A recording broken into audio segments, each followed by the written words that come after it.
Like so many winged insects, the world roughly 4,000 mayfly species take to the skies for the annual reproductive ritual.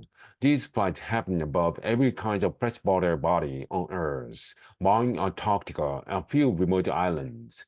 But the better breeding mayflies are large hexagonal limbator, tiny periconial minutus, or certain species in between.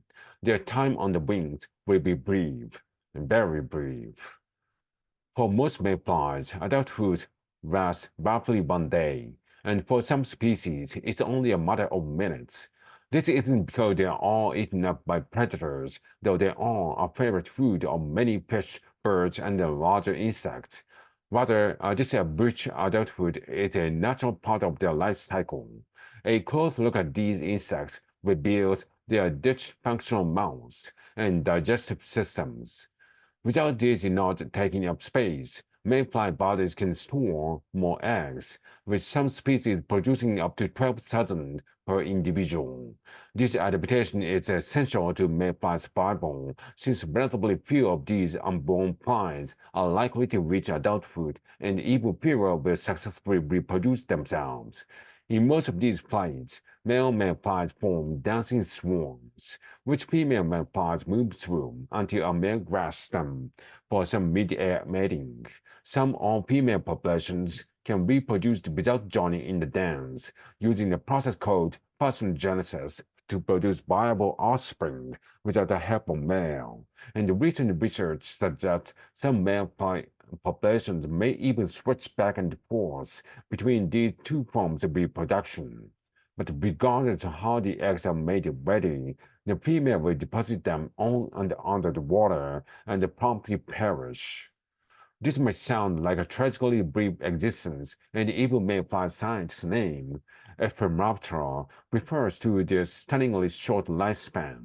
But for centuries, fishermen suspected that mayfly lived much longer than this short flight, and in 1681, scientists finally caught up to their fishing friends with a published account of the full mayfly life cycle.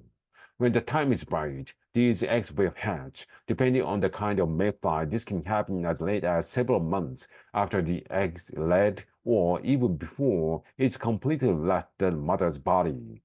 But whenever the eggs is opened up, the mayfly inside quickly finds its way into fresh water, and it's this aquatic nymph stage that mayflies spend majority of their lives inhabiting rivers, small streams, ponds, lakes, and other places with clean fresh water. Most mayfly species stay in this nymph stage and feed on the water for nearly an entire year. In fact, some species live as nymphs for up to 2 years before they metamorphose into their winged adult state.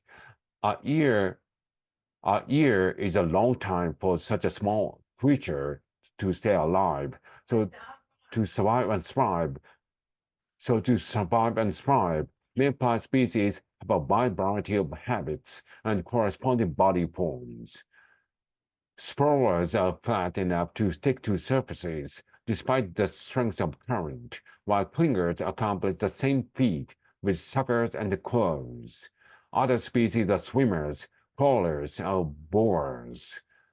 One of the most noticeable groups that burrowing mayflies, sizable specimens which use their legs, tusks, and suit on their heads to dig U-shaped tunnels. In these muddy dwellings, the nymph use their abdominal gills to accelerate water through their burrows, filtering it for food along the way. After their metamorphosis, adult swarms can get so large they appear on weather radars like rain.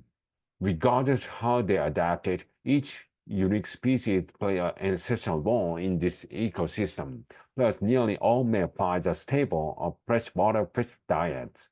And since they ingest the smallest particulate matter in their environment, mayflies are also very sensitive to water pollution. In fact, scientists can tell a lot about the water body's health based on which mayfly species they find.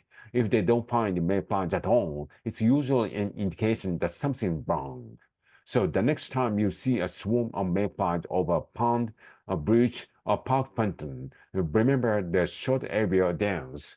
means a healthy world exists below the surface.